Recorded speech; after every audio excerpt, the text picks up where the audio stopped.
సోఫాలో వెనక్కి వాలి కళ్ళ మీద అరచేయి ఆనించుకుని భావనా ప్రపంచంలో మునిగిపోయిన వేణు గడి మీద మృదువైన స్పర్శ తగలడంతో ఉలిక్కిపడి కళ్ళ మీద నుండి చేయి తీసేసి ఎదురుగా ఉన్న స్నేహితుడిని చూసి నవ్వడానికి ప్రయత్నిస్తూ సర్దుకొని కూర్చున్నాడు. ఎంతసేపైంది నువ్వు వచ్చి? అన్నాడు డాక్టర్ శ్రీరామ్. వేణు పక్కన కూర్చుంటూ అతని మొహంలోకి చూస్తూ. ఆ, అరగంట అయి ఉంటుందేమో అన్నాడు వేణు పరధ్యానంగానే. ఏంటో నీ బాధ. ఎంత అడిగినా చెప్పవు కదా. నీలో నువ్వే కుమిలిపోవడం తప్ప ఏదైనా కాలక్షేపమైనా ఉంటే కాస్త మనుషులో పడతావేమోనని బలవంతానే ఈ ఉద్యోగంలో చేర్పించాను నిన్ను. అయినా నీ బాధ నిన్ను వదలలేదు. సరే ఇదేంటో చూడు అంటూ ఓ కవరు జేబులో నుండి తీసి వేణు చేతిలో పెట్టాడు శ్రీరామ్. దాని మీద అడ్రస్ చూస్తూనే తెల్లబోతూ, ఇదేంటి, ఈ ప్రకాశరావు గారి తాలూకా ఎవరైనా ఇక్కడ ఉన్నారా? ఆయనకి వాళ్ళు రాసిన ఉత్తరం నీ చేతికి ఎందుకు వచ్చింది అన్నాడు కుతూహలంగా. అదంతా ఓ కథలే. ఆ ప్రకాశరావు గారి బావమరిదట.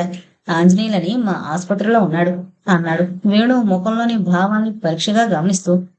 తను ఆశించిన ఫలితం కనిపించడంతో మళ్ళీ చెప్పడం మొదలుపెట్టాడు. 2-3 రోజుల కిందట ఒంటి మీద స్పృహైనా లేని స్థితిలో ఎవరో తీసుకొచ్చి అతన్ని ఆసుపత్రిలో అడ్మిట్ చేసి వెళ్ళిపోయాడు. 2 ఇంజెక్షన్లు ఇచ్చాక తెలివొచ్చింది. అయినా ఆరోగ్యం పూర్తిగా పాడైపోయిందేమో. ఇంకా కొన్నాళ్ళు ఆసుపత్రిలో ఉండాల్సి వస్తుంది. అతను శారీరకంగా కంటే మానసికంగా మరీ బాధపడిపోతున్నాడు. తను ఎన్నో పాపాలు చేశానని, వాటికి ప్రాయశ్చిత్తం లేదని, తను బ్రతికుండి ఎవరి ముఖం చూడలేనని, అలాగే జబ్బుతో తీసుకుని చచ్చిపోతానని ఒకటే గొడవ. మందు కూడా తీసుకోనంటాడు. కొంచెం మంచి మాటలతో నెమ్మదిగా అతని మనసులో ఉన్నదేమిటో కనుక్కో. అతను చెప్పకపోతే వాళ్ళు ఎవరైనా వచ్చినప్పుడు అడుగు. నయానో భయానో మందు మాత్రం మింగించు అని చెప్పాను నర్సుతో. అయ్యో, అతనికి ఎవరూ లేనట్లున్నారండి. అంత ఒళ్ళు తెలియని స్థితిలో ఉన్నప్పుడు కూడా అతని కోసం ఎవరూ వచ్చినట్లు లేదు అన్నదామె. అయితే అందుకే బాధపడుతున్నాడేమో. అసలు ఎక్కడున్నారో ఏంటో తెలుసుకో అని చెప్పి నేను వార్డులోంచి వచ్చేశాను. సాయంత్రం డ్యూటీ అయిపోయాక వచ్చేస్తూ మళ్ళీ ఆ నర్సుని అడిగాను యథాలాపంగా ఆ పేషెంట్ సంగతి. నేను మొదట ఎన్ని విధాలు అడిగినా ఆయన ఏమీ చెప్పలేదు. నా పాపాలకి నిష్కృతి లేదు. నా మొహం ఎవరికీ చూపించలేను. అందుకే నన్ను చచ్చిపోనివ్వండి అన్న మాట తప్ప ఇంకో గొడవ లేదు. చివరికి ఎన్నో విధాల బ్రతిమలాడి ఎన్ని పాపాలు చేసినా దానికి శిక్ష అనుభవించడం అయిపోయింది కనుక ప్రాయశ్చిత్తం జరిగినట్లేనని, తను పశ్చాత్తాపపడి వారిని క్షమార్పణ కోరుకుంటే ఈ ఆవేదన తగ్గిపోయి మనసు ప్రశాంతంగా నిర్మలంగా ఉంటుందని నచ్చజెప్పాను. సిస్టర్, నేనొక అమాయకురాలి జీవితంతో చెలగాటమాడాను. ఆమె బ్రతుకుందో చచ్చిపోయిందో కూడా నాకు తెలియదు. అయినా ఆమెలో ఎలాంటి కళంకము లేదని, ఆమెని వెతికి తెచ్చుకుని పూర్వంలాగే ఆదరించమని వాళ్ళని అర్థించేదాకా నాలో ఈ ఆవేదన చల్లారదు. వాళ్ళకి ఉత్తరం రాసే శక్తి కూడా నా చేతుల్లో లేదు. నా మీద దయ్యుంచి ఆ ఉపకారం చేసి పెడతారా అంటూ ప్రాధేయపడ్డాడు. అలాగే రాస్తాను. ముందు మీరీ మందు తాగేయండి అన్నాను. ఏమనుకున్నాడో ఏమో నోరు తెరిచాడు. మిగతా పేషెంట్స్ అందరికీ కూడా మందులిచ్చి కాగితం కలం తీసుకుని ఓ కుర్చీ అతని మంచం దగ్గరగా జరుపుకుని తీరుబడిగా కూర్చున్నాను ఉత్తరం రాయడానికని. అబ్బా, ఎంత పెద్ద ఉత్తరమో చూడండి. దీనికి ఇంకా స్టాంపులు అతికించాలి అంటూ ఈ కవర్ చూపించింది నర్సు. సభ్యత కాదనుకుంటూనే కుతూహలం అణుచుకోలేక ఉత్తరం తీసుకుని చదివాను. ఆ ఊరు నువ్వు ఇదివరలో ఉద్యోగం చేసి వదిలేసిన ఊరే కావడంతో, అందులో ఉన్న పేరు కూడా నీదే కావడంతో కొండంత ఉత్సాహంతో నీకు చూపిద్దామని తీసుకొచ్చాను. దీనివల్ల నీ సమస్య పరిష్కరింపబడి నువ్వు అందరిలాగే సంతోషంగా ఉండగలవని అనిపిస్తోంది. తీసి చదువు అన్నాడు. వణుకుతున్న చేతులతో దాన్ని విప్పి చదువుకోవడం మొదలుపెట్టాడు వేణు. బావగారు, ఈ సంబోధన కింద సంతకం చూస్తూనే క్రోధ అసహ్యాలతో ఈ ఉత్తరం చింపి పారేయొద్దని నేను మొదట్లోనే మిమ్మల్ని ప్రార్థిస్తున్నాను. ఉత్తరం చివరిదాకా చదివితే మీకు అనేక విషయాలు తెలియగలవు. ఇందులో నన్ను క్షమించమని నేను ప్రాధేయపడడం లేదు. నేను అర్హత ఏనాడో పోగొట్టుకున్నాను. కానీ అమాయకురాలైన రాధ ఉనికి తెలుసుకుని ఆమెను తిరిగి ఎప్పట్లా ఆదరిస్తారనే ఆశతో ఈ ఉత్తరం రాస్తున్నాను. అసూయతో ప్రతీకార జ్వాలతో నేను జరిపిన అక్రమాలకి ఆమె ఆత్మహత్య చేసుకుందేమోనని కూడా నాకు అప్పుడప్పుడు అనిపిస్తుంటుంది. అలా జరిగినాడు నా పాపాలకి శిక్ష అనేది కూడా ఉన్నదేమో. కాదు, ఆమె ఎక్కడో బ్రతికే ఉంటుంది సుఖంగా అని నాకు నేనే ధైర్యం చెప్పుకుంటుంటాను. నా అపరాధాన్ని మీ ముందు ఒప్పుకుని ఆమెలో ఎలాంటి దోషము కళంకము లేవని మీకు తెలియజేయడం నా బాధ్యతగా గుర్తించాను. ఇన్నాళ్ల తర్వాతనైనా మొదటిసారిగా రాధని మీ ఇంట్లో చూసి చూడగానే నాలో ఏవో వింత కోరికలు మేల్కొన్నాయి. అంత క్రితమే రాధ భర్త పోయాడని, ఆమె మీ దగ్గరే ఉంటోందని అక్కయ్య ద్వారా విని ఉండడం చేత నెమ్మదిగా ప్రయత్నిస్తే రాధని లొంగదీసుకోవచ్చుననే ఆశ ఆ క్షణంలోనే కలిగింది. క్రమంగా రాధతో పరిచయం చేసుకుని అది ఇది మాట్లాడుతూ ఆమెతోనే ఎక్కువసేపు కబుర్లు చెబుతూ కూర్చునేవాణ్ణి. నేను ఎంత చనువుగా ఉందామని ప్రయత్నించినా ఆమె ఏమాత్రం అవకాశం ఇవ్వకుండా తప్పించుకుని తిరుగుతుండేది. ఓ 2, 3 నెలలు ఓపిగ్గా ఆమె స్నేహం కోసం ప్రయత్నించాను. ఏమీ లాభం కనిపించకపోవడంతో నాలో సహనం చచ్చిపోయింది. అదీ గాకుండా రాధ ఇంట్లో వాళ్ళకి భయపడి అలా దూరంగా ఉంటుందేమో, అసలు నా ఉద్దేశం తనకి అర్థమైందో లేదో అనుకుని చొరవ చేసి ఇంకొంచెం చనువు తీసుకోవాలనుకున్నాను. ఓ రోజున మీరెవరూ చుట్టుపక్కల లేని సమయం చూసి నెమ్మదిగా వంటింట్లోకి వెళ్ళి పీట వాల్చుకుని కూర్చున్నాను. నన్ను చూసి మొహం చిట్లించుకుంది రాధ. నేను అదేమీ గ్రహించినట్లు రాధతో కబుర్లు మొదలుపెట్టాను. కాసేపు అదీది మాట్లాడి సూటిగా అర్థమయ్యేలా నా ఉద్దేశం తెలియజేశాను. అంత చిన్న వయసులో భర్తని పోగొట్టుకున్న తను మూడులాంటి జీవితం గడపడం ఏమీ బాగుండలేదని, తన సుఖం తను చూసుకోవడంలో తప్పేమీ లేదని చెప్పాను. నా మాటలు విన్న ఆమె ముఖంలో, కళ్ళల్లో క్రోధం, అసహ్యం, అవమానం నేను స్పష్టంగా చూడగలిగాను. ఏం గొడవ చేస్తుందో, మీరంతా వచ్చేస్తారేమో, ఎలా తప్పించుకోవడమా అని ఆలోచిస్తుంటే ఎంతో సౌమ్యంగానే నన్ను అడిగింది రాధ. నా మీద అంత అభిమానం ఉన్నప్పుడు మీరే నన్ను పెళ్లి చేసుకోకూడదా అని. ఆ ప్రశ్నతో నాలో కోపం హద్దులు దాటిపోయింది.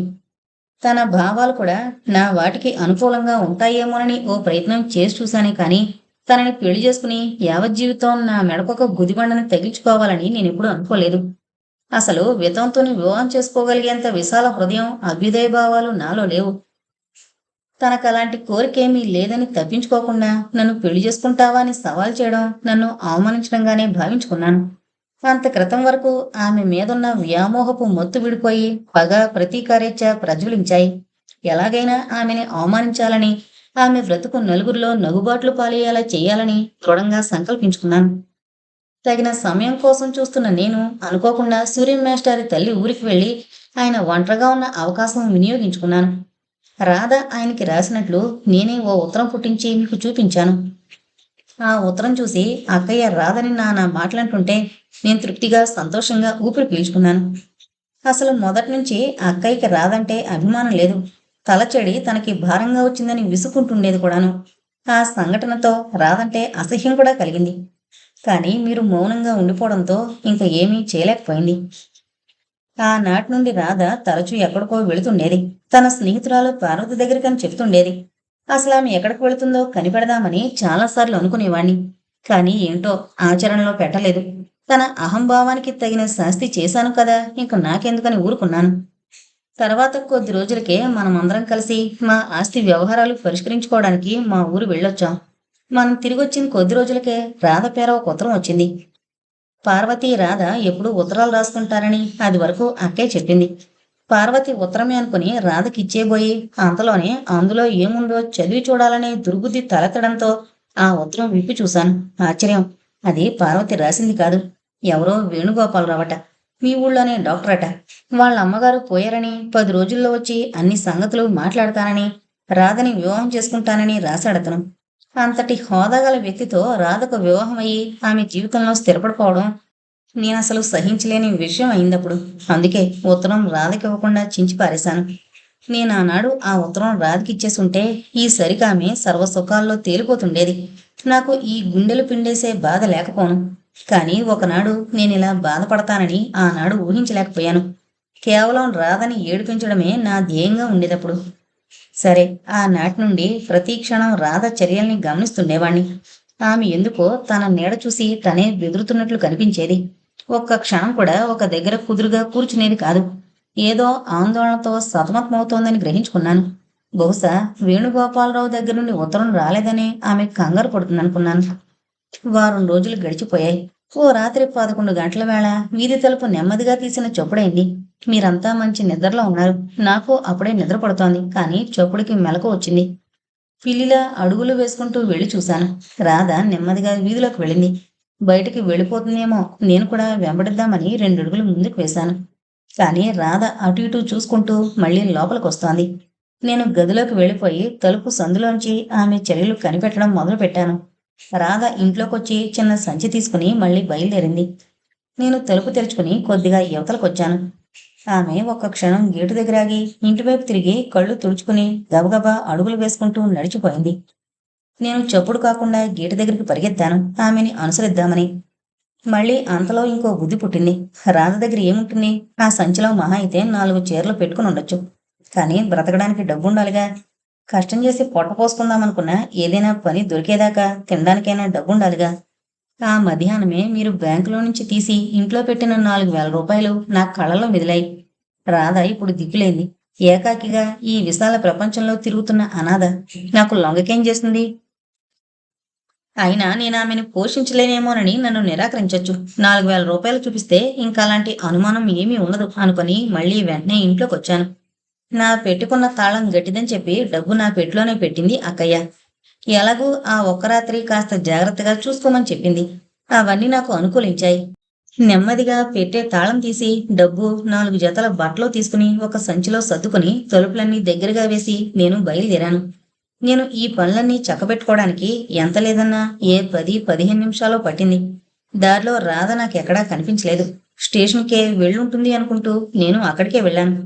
ఆ వేళప్పుడు ఆ ఊరికొచ్చే రైళ్లేమీ లేవు. మరీ లేటైతే తప్ప. నేను వెళ్ళేసరికే ప్లాట్ఫారం మీద రైలు ఆగుంది. మళ్ళీ బయలుదేరడానికి గంట కూడా కొట్టేశారు. ఇక నాకు రాధని వెతకడానికి టైం లేకపోయింది.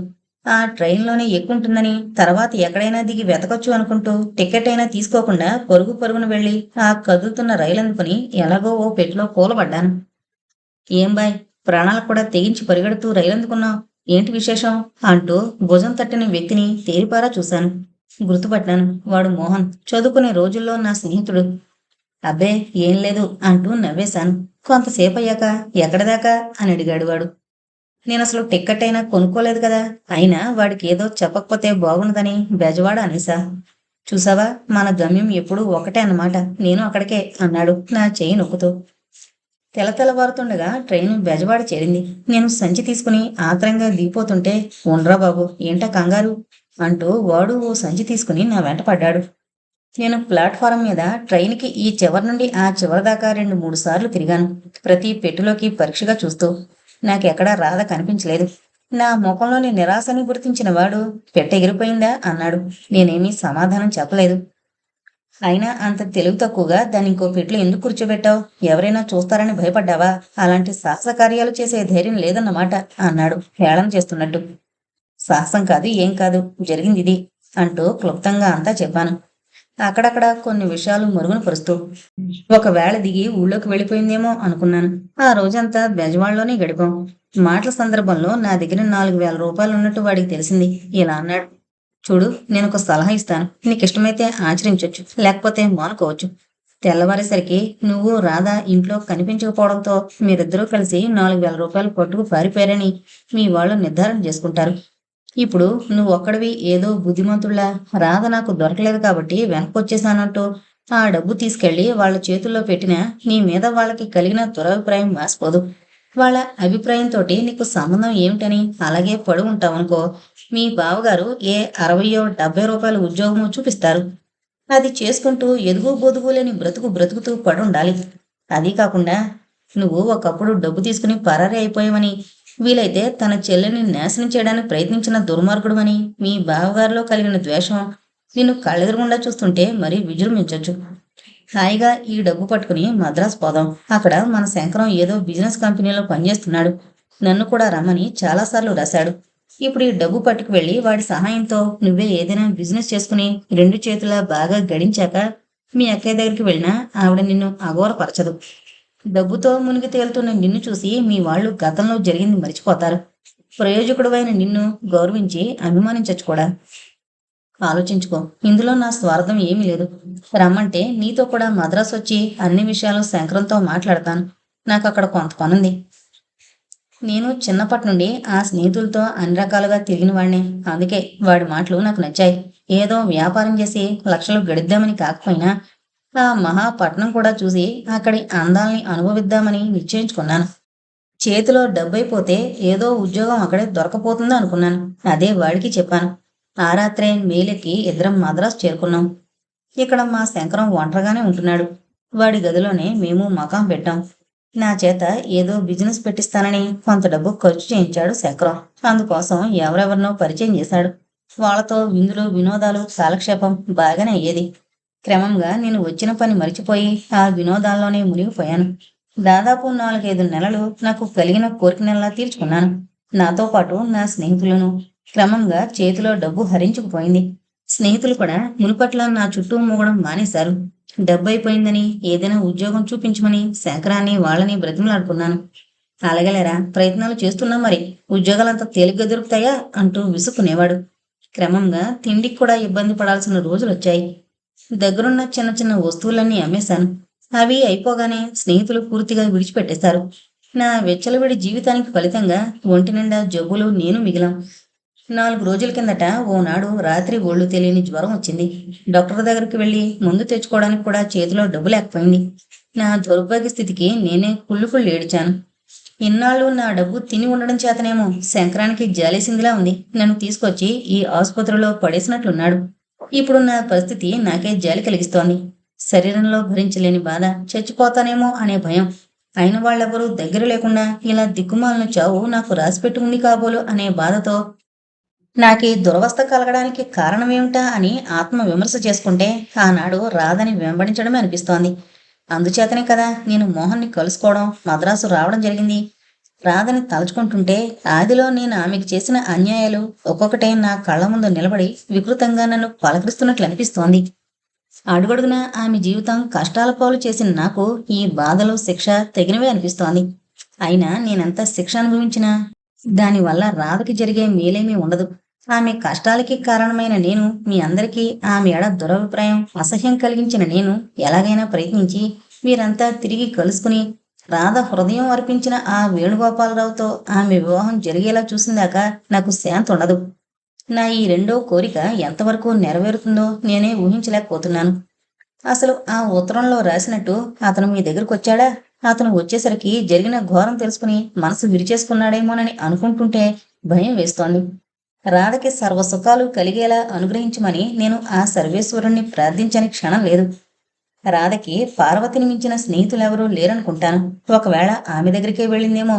అక్కడ లేకపోయినా పార్వతికి అన్ని విషయాలు తెలుస్తాయని, ఆమెను కలుసుకుంటే రాధ జాడ తెలియొచ్చునని నాకు అనిపిస్తోంది. మీరు వెంటనే బయలుదేరి వెళ్ళి ఆమెను కలుసుకోండి. ఈ దారుణమైన వ్యాధి నుండి బయటపడి బ్రతికుంటే నేను స్వయంగా వచ్చి మీ అందరినీ క్షమార్పణ కోరుకుంటాను. మీకు అక్కయ్యకు నా నమస్కారాలు. ఇట్లు ఆంజనేయులు.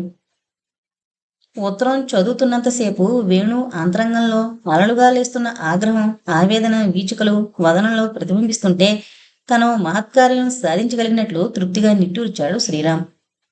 ఉత్తరం తిరిగి మడతలు పెడుతూ, నేను ఇవాళే బయలుదేరి హైదరాబాద్ వెళ్తాను. ఇంత ఆలస్యంగా వెళుతున్నాను. రాధ అక్కడ ఉంటుందంటావా? ఏ అఘాయిత్యమూ చేయలేదు కదా అని తలుచుకుంటుంటేనే ఒళ్ళు జలదరిస్తోంది అన్నాడు బాధగా కళ్ళు మూసుకుంటూ. నువ్వలా ఆధారపడకు. ఆమె అక్కడే క్షేమంగా ఉంటుంది. వారం రోజుల నాటికి ఆమెతో కలిసి సంతోషంగా తిరిగి వస్తావు అన్నాడు. సరే, నేను ఈ ఉత్తరం పోస్టు చేస్తాను అన్నాడు శ్రీరామ్ వేణు బట్టలు సర్దుకుంటుంటే. ఉండు, నేను ఓ 4 ముక్కలు రాసిస్తాను. ఆ ఉత్తరం కూడా అందులోనే పెట్టేసి పోస్ట్ చేయించు అంటూ ప్రకాశరావుకి ఉత్తరం రాస్తుంటే, ఆ చేత్తోనే నర్సింగ్ హోమ్కి కూడా వారం రోజుల లీవ్కి అప్లై చేస్తూ రాయి. నేను రేపు వెళ్ళిస్తాను అన్నాడు శ్రీరామ్. రాత్రి రైలు వేళదాకా శ్రీరామ్ స్నేహితుడి కూడానే తిరుగుతూ ఉండుండి నిరాశాపదం వైపు పరుగులు తీస్తోన్న అతని మనసుని మళ్లించి ఉత్సాహాన్ని, సంతోషాన్ని కలిగించడానికి ప్రయత్నించాడు. ట్రైను కదలబోతుండగా wish you the best of luck అంటూ మృదువుగా వేణు చేయి నొక్కి వదిలేశాడు. థ్యాంక్ యూ అన్నాడు వేణు నవ్వడానికి ప్రయత్నిస్తూ. గేటు తీసుకుని లోపలికొస్తున్న అపరిచిత వ్యక్తి ఎవరా అని ఆలోచిస్తూ వీధి వరండాలోకి వెళ్లిన రఘుకి అతన్ని ఎక్కడో చూసినట్లు అనిపించింది. కానీ సరిగ్గా జ్ఞాపకం రావడం లేదు. అసలు అతను ఎవరింటి కోసం వెతుక్కుంటున్నాడో కనుక్కుందాము అనుకునేంతలో అవతల వ్యక్తి ముందు పలకరించాడు. మీరేనా రఘునాథరావు గారు అంటూ. అవునండి, రండి కూర్చోండి అంటూ సాదరంగా ఆహ్వానించి అతను చెప్పబోయేది వినడానికి సిద్ధంగా ఉన్నట్లు కూర్చున్నాడు. ఇంతసేపు ఈ వ్యక్తితో తనకి గల పూర్వపరిచయాన్ని జ్ఞాపకం చేసుకోవడానికి తీవ్ర ప్రయత్నం జరిపిన మీదట అతని మస్తిష్కంలో ఒక్క మెరుపు మెరిసినట్లయింది. అయినా అవునో కాదో అతనేం చెప్తాడో విందామని కుతూహలంగా చూశాడు. మన ఇద్దరికీ పూర్వపరిచయం ఏమీ లేదు, కానీ నేను అన్వేషిస్తున్న వ్యక్తిని గురించి సమాచారం మీ వల్ల ఏమైనా తెలుస్తుందేమోనని వచ్చాను. నా పేరు వేణుగోపాలరావు అంటుంటే, ఉండండి మా ఆమెను కూడా పిలుస్తాను, తనకింకా ఎక్కువ సంగతులు తెలుస్తాయి అని మిప్పురిగా ఉన్న ఆనందాశ్చర్యాలు మిళితమైన స్వరంతో పార్వతి పార్వతి అంటూ భార్యని పిలుస్తూ పరుగున నడకతో వంటింటి వైపు వెళ్ళాడు రఘు. పార్వతి, రఘునాథరావు, నేను సరైన దగ్గరికే వచ్చాను. కానీ వీళ్ళ వల్ల ఎలాంటి కబురు వినాల్సి వస్తుందో. తను చెప్పలేక భార్యని పిలుస్తున్నాడేమో అతను. అసలు రాధ ఇక్కడికి వచ్చిందో లేక ఏ అఘాయిత్యానికైనా. ఇంకా ఆ పైన ఆలోచించలేక దీర్ఘంగా నిశ్వసించి అదురుతున్న గుండెలతో వారి రాకకై ఎదురు చూస్తూ కూర్చున్నాడు వేణు. భర్త చెప్పింది విని ఇది కళా నిజమా అనే భావం మనసులో మెదలగా నిజమే కావాలని 1000 దేవుళ్లకు మొక్కుకుంటూ చేతిలో పని ఎక్కడిదక్కడ వదిలేసి పరుగు పరుగున సావిట్లోకొచ్చింది. పార్వతొచ్చి కుర్చీలో కూర్చోగానే మీకు రాధానే ఒక స్నేహితురాలుంది కదూ అన్నాడు వేణు. అవును, ఏం అంది సూటిగా అతని కళ్ళలోకి చూస్తూ. తనిప్పుడు ఎక్కడుందో చెప్పగలరా అన్నాడు వేణు. ఏం ఇంత త్వరగా జ్ఞాపకం వచ్చింది? ఆ స్వరం కొంచెం కటువుగానే ఉంది. జరిగిందంతా వింటే మీరే అర్థం చేసుకోగలరు. అసలు మొదటిది చెప్పండి. రాధ ఉనికి మీకు తెలుసా? తను క్షేమంగానే ఉంది కదూ అన్నాడు ఆత్రంగా. ఆమె నుండి ఎలాంటి సమాధానం వినవలసి వస్తుందోనని భయపడుతూనే. ఇక్కడే ఉంది. ఒకనాడు మీకిచ్చిన మాటకి కట్టుబడి ఆత్మహత్య అయితే చేసుకోలేదు, కానీ జీవోత్సవంలాగే బ్రతుకుతోంది. అయినా ఆనాడు మీరు ఊరికి వెళ్లి వెంటనే ఎందుకు రాలేకపోయారు? పోనీ ఆ సంగతి ఓ ఉత్తరమైనా రాయాల్సింది. వేణు ఏదో సమాధానం చెప్పబోయేంతలో వాకిట్లో నుండి అమ్మా పార్వతి అన్న పరిచితమైన కంఠం వినిపించింది. పార్వతి లేచి వరండాలోకి వచ్చింది. ప్రకాశం నుదుటి మీద స్వేద బిందువుల్ని రుమాలతో ఒత్తుకుంటూ రాధ సంగతి నీకేమైనా తెలుసామ్మా? తను క్షేమంగానే ఉంది కదూ అన్నాడు కొద్దిగా వణుకుతున్న కంఠంతో. తను క్షేమంగానే ఉంది, రా లోపలికి. వేణుగోపాలరావు గారు కూడా ఇంతకు ముందే వచ్చారు. అందరం కలిసి రాధ దగ్గరికి వెళదాం అంటూ హాల్లోకి దారి తీసింది. ప్రకాశం మాట వింటూనే వేణు కుర్చీలోంచి లేచి అతనికి ఎదురు వెళ్ళాడు చిరునవ్వుతో. ప్రకాశం అతని 2 చేతులు పట్టుకుని మీ సహృదయతకి ఔదార్యానికి మేమెంతో రుణపడున్నాం బావగారు అన్నాడు. వేణు చిరునవ్వుతోనే సమాధానం చెప్పి ప్రకాశాన్ని రఘుకి పరిచయం చేశాడు. రాధ ఇల్లు విడిచిపెట్టిన నాడే ఆంజనేయులు కూడా వెళ్ళిపోవడం, అందరూ వాళ్ళిద్దరినీ అనుమానించడం, తర్వాత 2 రోజులకే వేణు రావడం మొదలైన విషయాలు చెప్పి ఈ ఉత్తరం చదివితే మిగతా విషయాలన్నీ మీకు తెలుస్తాయి అంటూ ఉత్తరం పార్వతి చేతికిచ్చాడు ప్రకాశం. చూడు, తను అనవసరంగా తొందరపడి పరిస్థితులన్నింటినీ ఎంత తలకిందులు చేసిందో. ఒకవేళ ఉత్తరం అందకపోతే మాత్రం ఆయన మాటల్లో విశ్వాసం ఉంచి మరికొన్ని రోజులు అక్కడే ఉండాల్సింది.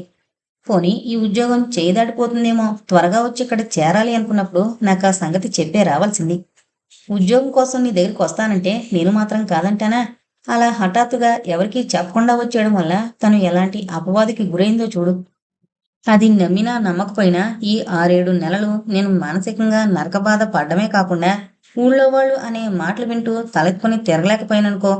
అన్నింటినీ మించి కొండంత ఆశతో తనని వెతుకుంటూ వచ్చిన బావగారికి మేమెంత ఘోరమైన వార్త చెప్పవలసి వచ్చిందో చూడు. ఎన్ని జరిగినా రాధ ఎంతో అదృష్టవంతురాలు కనుక ఈనాడు ఇలా అందరం కలుసుకోగలుగుతున్నాం అన్నాడు. నిజమే, ఇప్పుడు తీరిగ్గా కూర్చుని అన్ని విషయాలు ఆలోచించుకుంటే అలాగే అనిపిస్తోంది. కానీ ఆ సమయంలో రాధకి ఏ విషయమో ఆలోచించే శక్తి లేకపోయింది. తను తల్లి కాబోతున్నానని తెలుసుకున్న క్షణంలోనే తనేంటో బెదిరిపోయి ఎవరికీ ముఖం చూపించలేనట్లు పారిపోయి వచ్చేసింది. వింటున్న వేణు ప్రకాశాల కళ్ళల్లో ఒక క్షణం చిత్రమైన భావం ఏదో మెరిసింది. మరుక్షణమే చిరునవ్వుతో ఒకరినొకరు చూసుకున్నారు. వేణుగోపాలరావు గారి దగ్గర నుండి ఉత్తరమేమీ లేకపోవడంతో ఇక ఆయన తనని మరిచిపోయారేమో. అలాంటి సమయంలో తన సంగతి నలుగురికి తెలిస్తే అప్రతిష్ట కదా అనే ఉద్దేశంతో అజ్ఞాతంగా బ్రతకాలని ఇక్కడికి వచ్చేసింది. ఆంజనేయులు తనని వెంబడిస్తాడని, ఇలాంటి అపవాదొస్తుందని మేమెవరం ఊహించినేనా లేదు. అందుకే మీకు ఒక ఉత్తరం రాసింది ఇక్కడికి వచ్చాక. అది చూసుకునైనా మీరిక్కడికి వస్తారనే ఆశతో ఉంది కొద్ది రోజులు. కానీ ఆ ఉత్తరమే తిరిగి రావడంతో తను పూర్తిగా నిరాశ చేసుకుంది అంది వేణువంక చూస్తూ.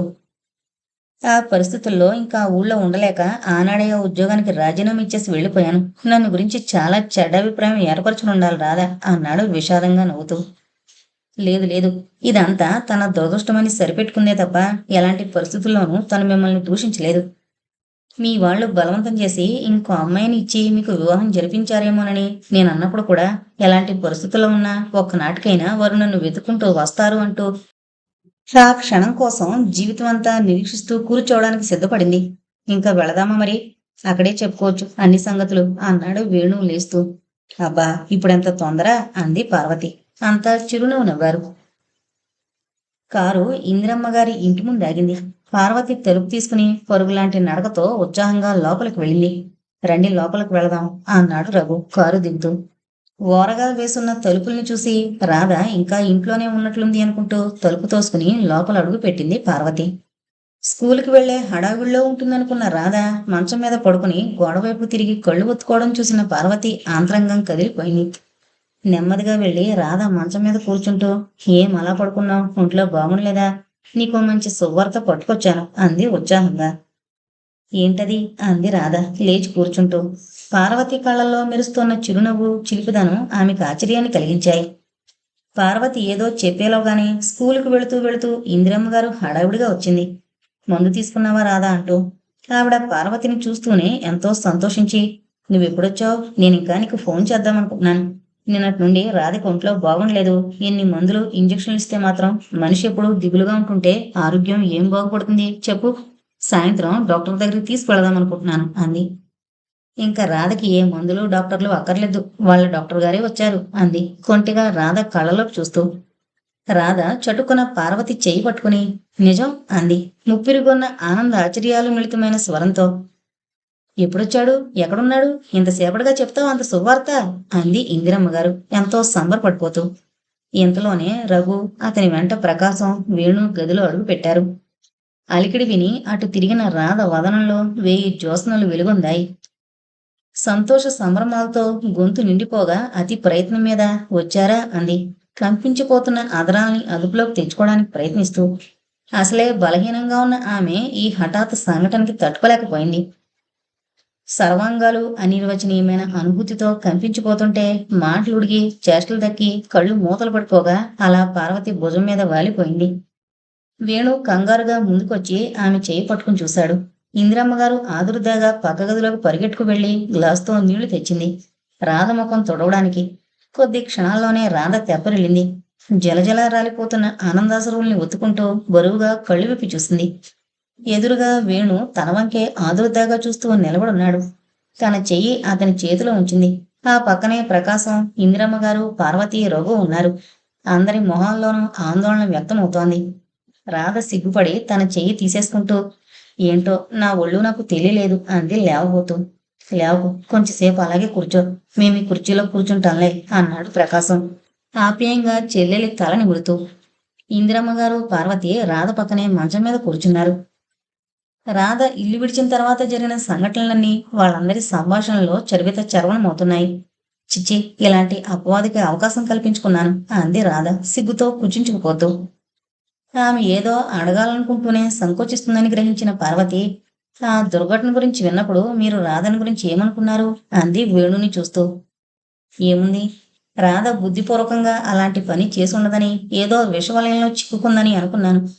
నా ఉత్తరం ఆంజనేయ చేతిలో పడుంటుందని, అందులో విషయాలు ఆధారంగా ఏదో కల్పించి చెప్పి అతను రాధని బ్లాక్మెయిల్ చేసి ఉంటాడని అనుకున్నాను అని అతను సహజమైన శాంత స్వరంతో చెప్తుంటే శ్రోతల విస్మయానందాల్లో మునిగిపోయి, తాము వింటోంది నిజమేనా, తాము చూస్తోంది సామాన్య మానవుండేనా అనే భావంతో కొద్ది క్షణాలు తాము మరిచిపోయారు. అంతటి విశాల దృక్పథంతో ఆలోచించగలిగే వ్యక్తులే అరుదు. కంటికి కనిపించింది, చెవులకి వినిపించిందే నిజమనుకుంటాం కానీ, ఇలా తార్కిక జ్ఞానంతో పూర్వాపరాలను సమన్వయపరచడానికి మనలో చాలా మంది ప్రయత్నించాం. ఎంత దాకాను ఎందుకు? నేనే ఆ పరిస్థితుల్లో ఉంటే తప్పకుండా రాధని అపార్థం చేసుకునేవాణ్ణి. మీ సహృదయతకి, ఔదార్యానికి మేమెంతో రుణపడున్నామని మరోసారి చెప్తున్నాను అన్నాడు వేణు 2 చేతులు పట్టుకుని. మీరు నన్ను అనవసరంగా పొగుడుతున్నారు. అలాంటి పరిస్థితుల్లో రాధకి ఆశ్రయం ఇచ్చిన రఘునాథరావు, పార్వతి, ఇందిరమ్మ గార్ల రుణం మాత్రం మేము ఈ జన్మలో తీర్చుకోగలమా? ఈనాడు మనం అందరం ఇంత సంతోషంగా కలుసుకోగలిగామంటే దీనికి వీళ్ళు ముగ్గురే కారణం అన్నాడు వేణు కృతజ్ఞతాపూర్వకంగా వారి వంక చూస్తూ. మేం చేసిందేముంది, ఇదంతా ఆ దైవానుగ్రహం. నమ్మిన వాళ్ళని ఆ దైవం ఎప్పుడూ అన్యాయం చేయడు అంది ఇందిరమ్మ గారు. అదే, ఆ దైవమే రాధకి మిమ్మల్ని చూపించాడు అన్నాడు వేణు. ఒకనాటికి నువ్వు తప్పకుండా వస్తావని నేను రాధకి పైకి ధైర్యం చెబుతుండేదాన్ని, కానీ ఇంత త్వరలో మీరిలా కలుసుకోగలుగుతారని నేనే అనుకోలేకపోయేదాన్ని. ఇవాళ నాకెంతో సంతోషంగా ఉంది. ఈ పూట మీ అందరి భోజనాలు మా ఇంట్లోనే, మీరెవ్వరూ వెళ్ళడానికి వీల్లేదు. వీళ్ళుంటారు, మేం కూడా ఎందుకు, నా వంట అయిపోయింది కూడాను అంది పార్వతి. అయిపోతే ఆ అన్నం ఎవరికైనా పెట్టుకో, అంతేకాని ఈ పూట ఇక్కడ భోజనం చేయిందే కదలడానికి వీల్లేదు అంది ఇందిరమ్మ గారు చనువుతో కూడిన అధికారంతో. మేమిలా సుఖంగా ఇక్కడ కలుసుకుంటున్న ఈ రోజు జ్ఞాపకార్థం నా సంతోషాన్ని వ్యక్తం చేస్తూ రాధ పేర 1000 రూపాయలు మీ స్కూల్కి డొనేషన్ ఇస్తున్నాను అన్నాడు వేణు ఇందిరమ్మ గారిని ఉద్దేశించి. కృతజ్ఞతాపూర్వకంగా ఒక్కసారి వేణు వంక చూసి కళ్ళు దించేసుకుంది రాధ. రాధ చాలా అదృష్టవంతురాలు అంది ఇందిరమ్మ గారు. పుట్టబోయేవాడి కోసం ఇప్పటినుంచే సీటు రిజర్వ్ చేసి పెట్టుకుంటున్నారన్నమాట అంది పార్వతి నవ్వుతూ. రాధ సిగ్గుతో ముడుచుకుని పోయింది. భోజనాల ఏర్పాటు చేసొస్తానంటూ ఇందిరమ్మ గారు వెళ్ళిపోయింది. పార్వతి వాళ్ళు కూడా లేవబోతుంటే రాధ పార్వతి 2 చేతులు తన చేతుల్లోకి తీసుకుని, నీకు ఎలా కృతజ్ఞత చెప్పుకోవాలో తెలియడం లేదు. ఈనాడు నేనింత ఆనందంగా ఉండగలుగుతున్నానంటే దానికి కారణం మీ దంపతులే.